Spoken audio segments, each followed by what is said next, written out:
want to say is just, this is going to be great. This is going to be great. And I think moving forward, this is a good thing.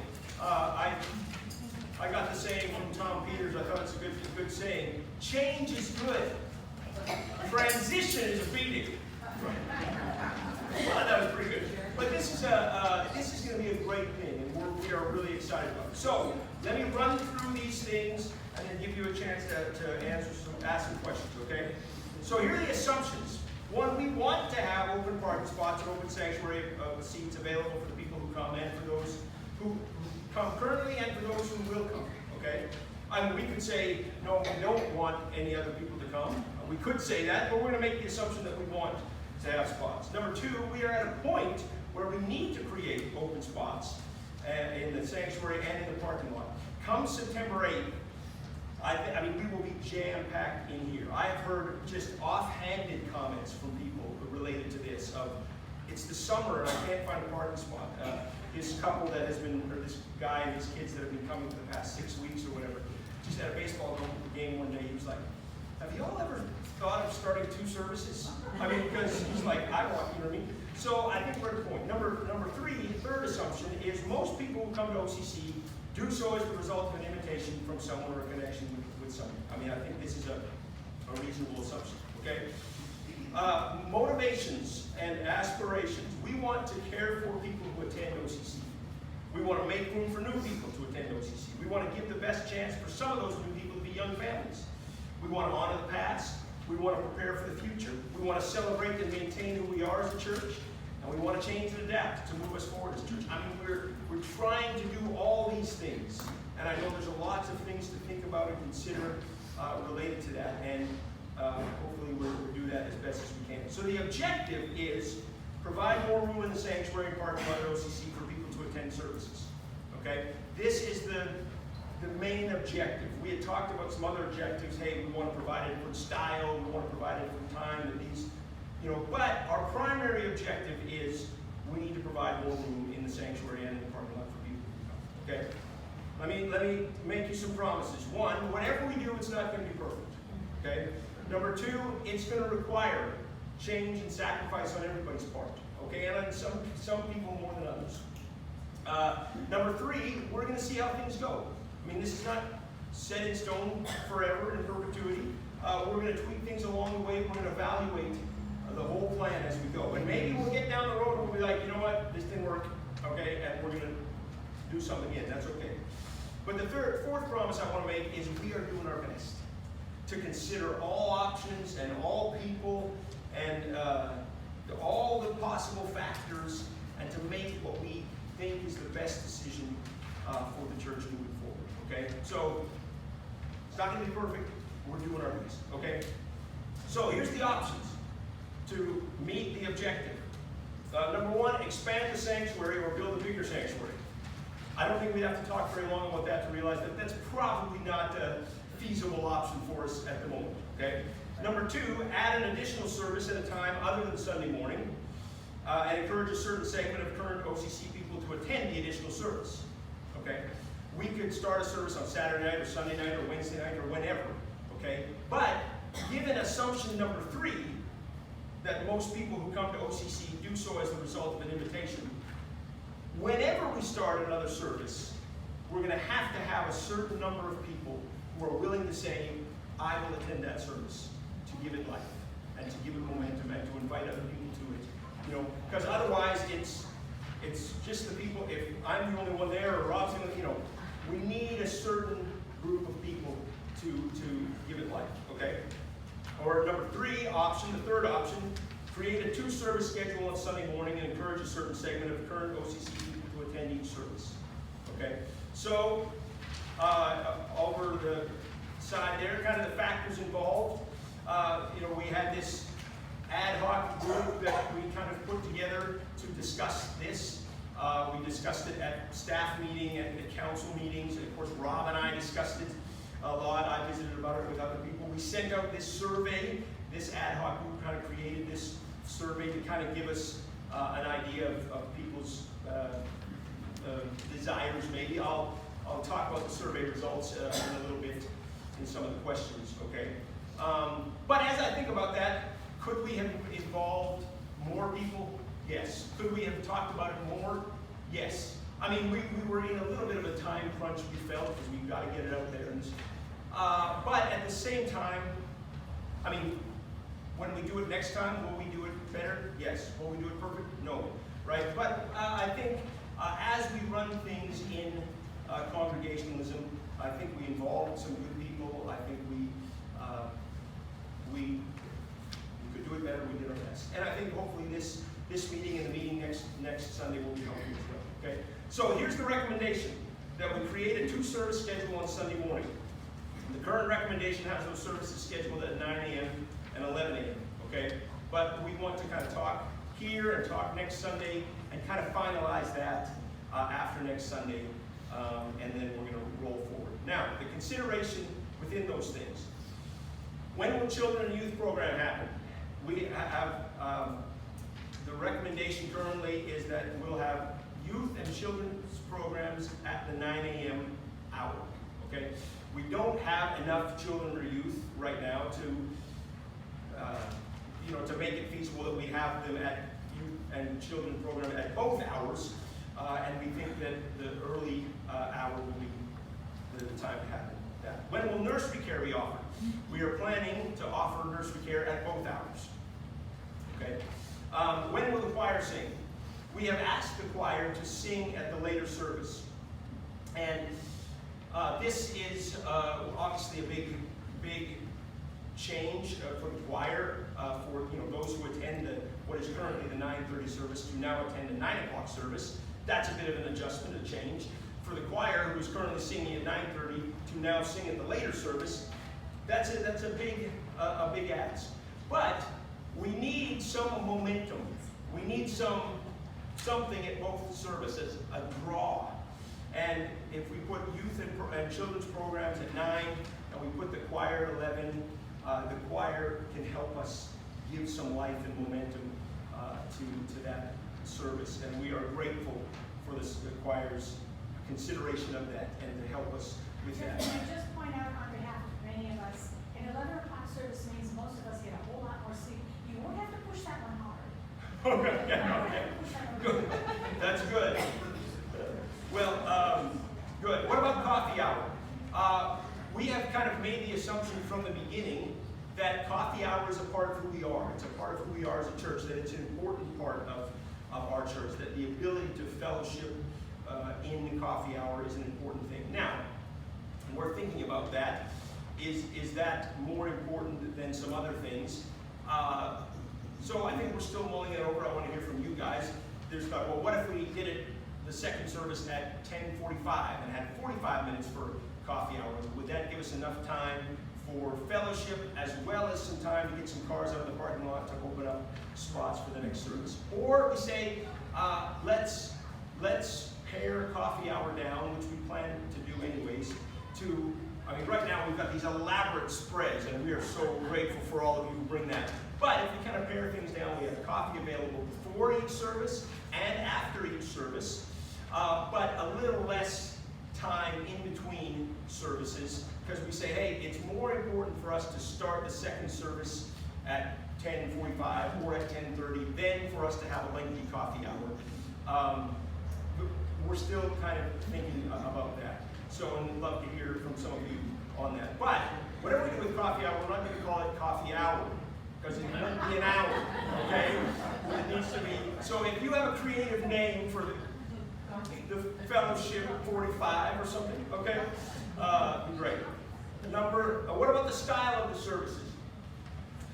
We kind of decided that the style of the services won't vary too much. I mean, other than the choir singing at the late service and the early service, maybe including some more hymn sings, but we'll sprinkle some, if you want to call them contemporary elements, I think in both services, like we've done with the guitars and those type of things recently. I think we want to sprinkle some of those things in. I don't think we're at a point yet to take an aggressive kind of contemporary, if you want to call it that, step. I mean, in my mind, I think if we really aggressively did that, well, darken the windows and we pull down the lights and we, this would be step us forward. I don't think we're there yet. Now, maybe a year from now or 2 years from now, we say, you know what, let's take a Saturday evening service, let's redo the style completely, and, I think we'll get there. But we didn't think that was the best thing right now. What about Christmas and Easter cantatas?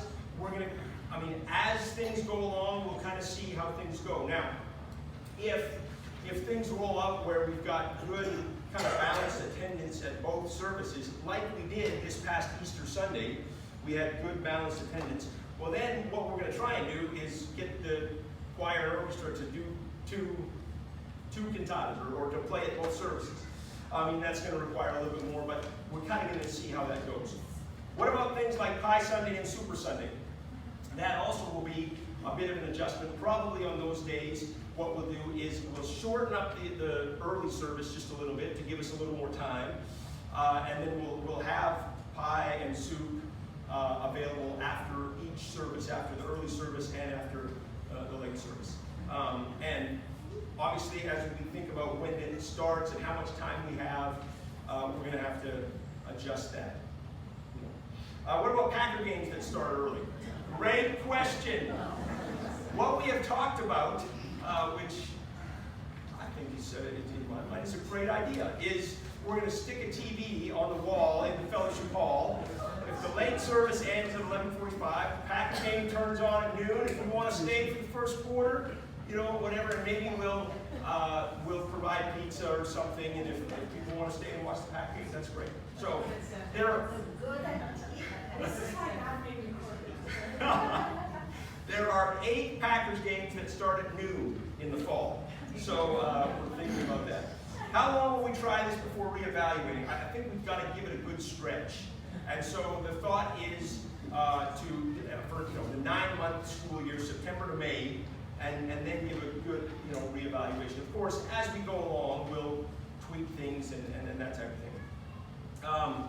What about the connection between the two services? There's a certain inevitability that there will be a measure of disconnect between the two services. You're not going to see some people on Sunday that you would see if we were all together. And that's just an inevitable part of things. However, hopefully things like summer sounds or the baseball game, or we can do some of these things that will bring some people together. And we want to do that the best we can. When will boards meet? Obviously, Board of Christian Ed, Benevolence Board, these things, they've met after the 9:30 service at 10:45. We're going to have to figure that out as well. We don't have that nailed down. North Shore Church, they have an all-board evening. And so they schedule once every 2 months or whatever it is on a Monday night, and all the boards meet. And they meet at different points in the church, and they have a kind of a gathering together. And we still got to kind of figure that out, but something like that. What are any related financial considerations? Well, yes, there certainly will be some. If we've got to buy a TV for the fellowship hall, right? If we're going to provide nursery care at both hours, well, that's going to increase the amount that our nursery care workers work, right? And so we're going to obviously have increased costs there. If we have the orchestra plays at 2 services on Easter and 2 services on Christmas, there will be some financial considerations. It will not be double the money. It won't be double the money, yes, for that particular thing. Yeah. But certainly we're thinking about those things. Will there be a need for more volunteers? Certainly. And as we go along, in the past 6 weeks or so, we have had, most often, we've needed 2 people in the nursery and we've needed 2 people in Joyous Journey. And so we'll have to have volunteers at both services, likely in both of those areas, okay? So yes, there will be a need for more volunteers. Frequently asked questions: which service should you attend? If you were asking which service should I attend? Well, part of the reason for, or part of what we got from the survey was, when would people attend on Sunday morning if they had their druthers, right? And so the question said, hey, if there was an 8:30 service and a 10:30 service, which service would you go to? Most people would go to the 10:30 service. We said if there was a 9 o'clock service and an 11 o'clock service, which service would you go to? Most people would go to the 9 o'clock, okay? So, if you are willing to say, hey, I would, just based on those results, if you'd be willing to say, I'll come and support the late service, whether that's 10:45 or 10:30 or 11 o'clock, I think that would be great, because we're going to need a balance between those two. And for the people that attend there, or for the choir, again, this is not going to be forever. We're going to give it a good whirl, and maybe it results in a, you know, hopefully, prayerfully, it results in a good balance between the two services, and then we can adjust as we go forward. But for now, that's what I'd say. Number 2, why not go with another time other than Sunday morning? Well, again, the survey results said there's not a lot of interest in Saturday night service or Sunday night service or another time during the week. And again, whenever we have a service, it's going to require that a certain segment of our people are willing to say, I will come on Saturday night. I will come on Sunday night to give that service life and vibrancy and to make it attractive. And so we thought, you know, most people still attend church on Sunday morning. All of us attend church on Sunday morning.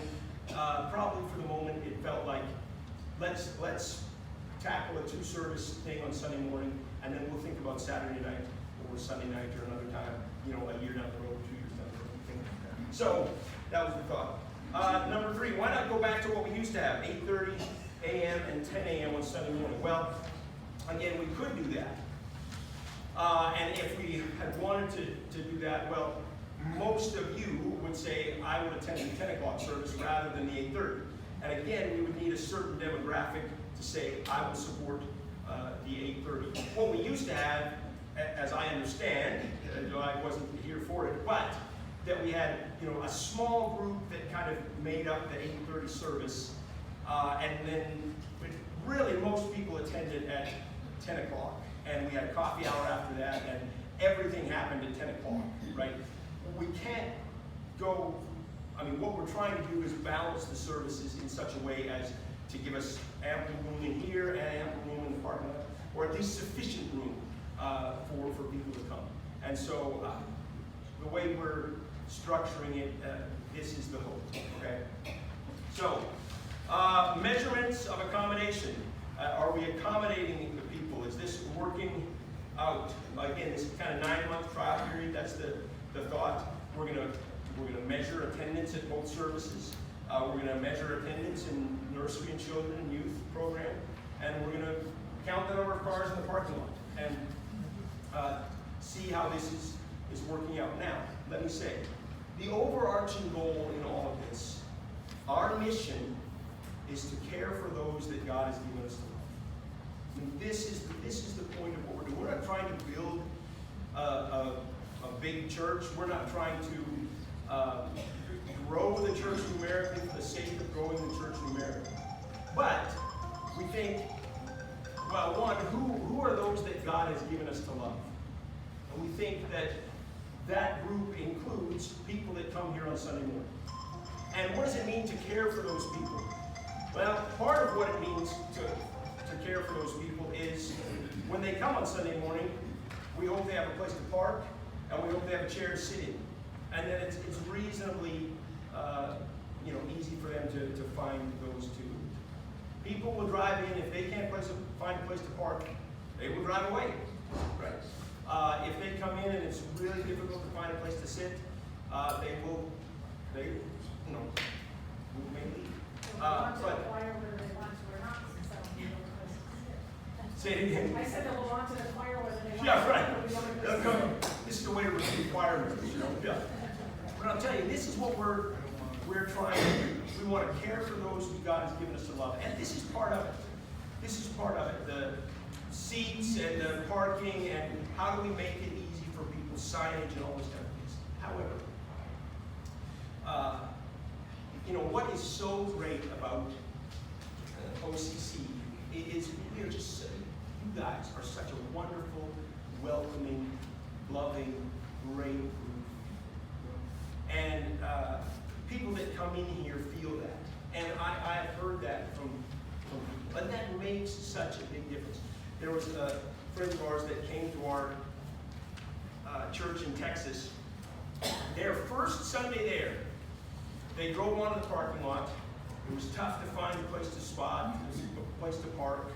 And eventually they found one, and then they wandered in. We didn't have a real clear front door, and so they didn't know where they were going. And finally they found it, and then they got into the sanctuary, and where are we sitting? And just the whole experience for them, leading up to sitting in their chairs on Sunday morning, was not very pleasant. And they said they were sitting there thinking, we're not coming back here, And then the people in front of them turned around and said, hey, welcome here, what's your name? Welcome here. They're still there. You know what I mean? I mean, it made such a big difference. Now, that's not to say that we don't need to provide spots in the parking lot or seats, or we don't need to think about things. We need to think about those things. But the overarching goal is that we would care for those that God has given us to love. And I think this is part of that. So, that's a quick run through. Questions, comments, thoughts, suggestions, concerns? You will preach both services. Yes, thank you. The sermon will be the same in both services. That's right. Yep. Yes? I don't know, it must not have been, but I shouldn't do a 9 and 10:30 or even 10:45. Well, I mean, I would love to hear from you on that, or hear from you all on that. We had talked, again, we kind of made the assumption from the beginning that coffee hour is important. It's a part of who we are. And so we need a certain, time in there. However, it does make a difference psychologically to have it at 10:45 rather than 11 or even 10:50, right? This is why we buy stuff for $2.99 and not $3, right? Because and I think 45 minutes would give us enough time to both get some cars out of the parking lot as well as give us some time, for coffee hour. By 10 o'clock on Sunday morning, on a typical Sunday morning, there's a lot of people that have cleared out already, right? I mean, just naturally. And so, if we gave ourselves 45 minutes, maybe that would be sufficient. 10:30, I think by 10:30 we'd be saying we don't feel like coffee hour is important enough to validate.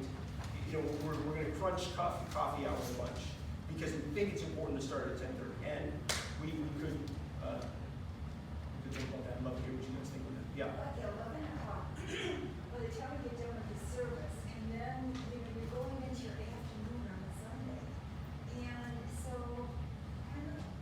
Yeah. You have to play with that a little bit.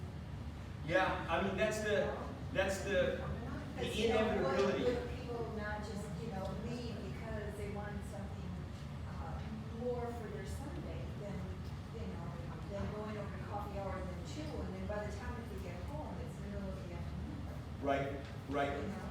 I mean, it's that there's just no perfect, deal.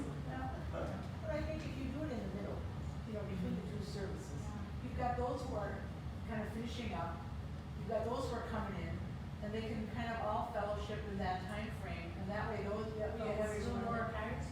well, that's the downside.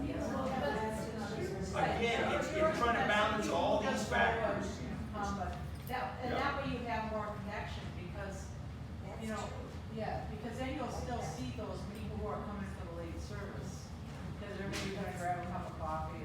Yeah, again, it's this balance between how do we provide enough spots in the parking lot, which our assumption is there's not enough parking spots in the parking lot for us to say, hey, the people that come to the early service stay for coffee hour, and you who come to the late service come early for the coffee hour, right? We won't park that many people. So if we can kind of do this balance, yeah. Following your theme with buy things for $2.99. Oh, yeah. I think 10:45 would be a better starting point, because that's a lot of time for people to fellowship, leave. The 10:30, you have coming and going, and that would make it too congested. 10:45, you'd have the bulk out, and you don't have so many. Sure. Yeah. Surely. Would it be worth, you said, we try something, we can make some adjustments as we go along. Right. Would it be worth trying the 9 and the 10:30? Because as a choir member, I stand up there and I see people coming in at 5:02. It's true. Yeah. You know, so they really don't come very early for the service. It looks like we're not gonna have anyone here, and all of a sudden they all come in. Right, right. 5 minutes before. No, it's a great point. I'm just wondering if it's worth trying the 9 and the 10:30. That would be perfect if it would work out. And we're gonna have less to eat. We're not making the big production. Right, right. Um, And I will tell you, I mean, at our church in Texas, we had I can't remember what it was, but there was only 20 minutes between services. The one service ended, and 20 minutes later, the second service started. And that seemed to be enough. I mean, of course, in Texas, it wasn't, I mean, they straight to the car, out the door, you know? So, You're talking about a church of thousands of them. that's true, Right, yeah. I mean, you had parking spaces there, that's all. Well, no, I mean, it was a pretty full parking lot. We needed to get some cars out. So, but that seemed to be enough time. So, yeah, I Tom. think we have to be a little cautious about the way our lot is built. I'm just really worried about traffic in and out. At one time, we talked about if we could have made it a loop so people could come in and out, but you're talking about people in a narrow area trying to get out and come in. And I think we have to be really careful about trying to do too much too fast. Too much too fast? Yeah, no, that's a good And point. those who have smaller cars, drive that one on Sunday. That makes a big difference. Carpool. Sally. Has there been any thought or discussion about having an area back here where we could have kind of a circle so that people could, could get out? And I don't know, and also, is it absolutely out of the question to have that loop that we were talking about? Even though we have people renting parsonage on Sunday morning, could they? I mean, I think those are good points. I think and yes, maybe someday, we're not gonna have that in place by the fall. I mean, that's gonna be the, you know what I mean? And so I think somehow we have to work with what we got. Jim? I think the basic purpose that we're trying to serve here is worship, is times when the congregation can meet maybe in two different congregations on Sunday to worship. And I think we ought not to try to pack too much in around that. I mean, social occasions are great, but they're, for a congregation that likes to party as much as this does, there would be, there are other ways of having fellowship. And maybe on Sunday night, potluck suppers, where people can get together and talk privately, but on Sunday morning, you come to worship. Yeah. And we structure the services that way. Yeah, no, that's a good point. That's a good point, Gordy. Open houses is since then. For years, we have done 8:30 and 10 o'clock without any problems. Right. Now you want to put it to 9 o'clock. Right. Why not just say 10 to 10:30? Just as opposed to putting it to 11 o'clock. You're putting an hour, supposedly your service is going to be an hour long. And sometimes you're a little bit lower, Right. 45 or, not 45. I mean, it's a good point. I think the answer is, the reason we did that before is because really, coffee hour came after 10 o'clock.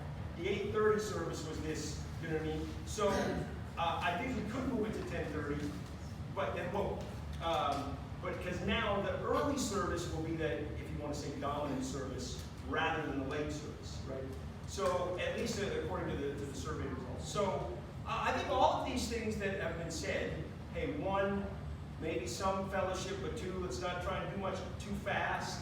I think all of those things are helpful. And can we add some fellowship elements elsewhere, right, on Sunday morning? And I think, maybe that's, 10:30 is too tight. Maybe 10:45 is better to provide all those things. Yeah, Mary. Well, one thing that we used to do in between the services, we didn't have coffee hour. And the choir is practicing during that time. That's True. the other problem.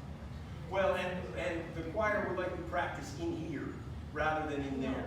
The acoustics are better over there. It's easier to practice. Yeah, I know, and it's, I mean, this is one of the things that, how do we balance these things, and it's probably, yeah, easier and more preferable over there, right? But we might need for it's required to rehearse in here, you know, to how to balance both of these things, provide some sort of fellowship time, and also allow the choir a little time to rehearse. So I know it's not perfect. Sally. Just want to say that that is one of the things that we have to think about, warm up. Our Sunday morning group, we often say, is a different group from Wednesday night. Sure. We definitely need to warm up, so having more time, I think we're gonna have to give up the wonderful we're looking at. We have to be here unless there's no coffee hour feature. Sort of say that again, we're gonna have to give up. We have to do our warm up here. Oh, yes, yeah. Rather than next door, unless there is no coffee hour. Yeah, and maybe that's another, you know, to give maybe if we started the second service at 10:30, we'd crunch the choir too much, you know, but maybe 10:45 instead of. But as long as we can have a half hour. Yeah, yeah. Deb? I'm just thinking since the 8:30 and, 10 worked so well for so long, how about whoever wanted to, just get together to socialize, have a cup of coffee, meet at 8, thinking like a little social hour before the first service, and then we have about a half an hour to, exchange of cards before the next one would start. That would, maybe take the burden off of too many people waiting for one coffee hour. Yeah, I mean, I think that probably as much as we could offer a coffee hour early, likely people are not going to come for a coffee hour early, you know what I mean? Okay, we are 11:25, yes. Just a quick comment about the looking back to 8:30 and 10 o'clock working well in the past, which they did in the past, technically, but that's not what we're trying to do here. So I ask you to pause and to think about that the past is the past. We're trying to replicate basically two services that are identical, the difference being kids at one, choir at the other. That wasn't the case before. At 8:30 it was a shorter service, it was different, it didn't have the same content, it didn't have the same flow, there was a nursery service, et cetera, et cetera. That's the past. And there were between 10 and 20. And there were between 10 and 20. Sure. What we're trying to do here is not only, and I thank you so much for this little recap, this is very helpful. What we're trying to do here is not only take care of those who God has given us to love in our existing membership, which has grown and become more faithful and is larger, the crowds now, but we have to open ourselves up to those 3 to 4 to 10, we're not talking huge numbers, 3 to 4 to 10 new families we hope will come to join us over the next couple of years, because we don't have room for them if we don't somehow do something. So what God has given us to love is not only taking care of ourselves and trying to replicate the wonderful service we've had at 9:30 into 2 services now, but secondly, to open ourselves to what may come. Yeah. No, all of this has been helpful. All of it, we're at 11:25, and I feel like we ought to wrap it up. All of this, thank you for your comments and thoughts and questions. We're going to do the same like this next week again, okay? We'd love for you to come back. And then we're going to kind of nail it down. Again, we're doing our best, trying to wrestle through all of these factors and things. Let's pray real quick. God, we're grateful that you're with us. We're trusting your leading, and we're asking for your grace and your wisdom and your help and your guidance. And just thanks for all these wonderful people here. And move forward in faith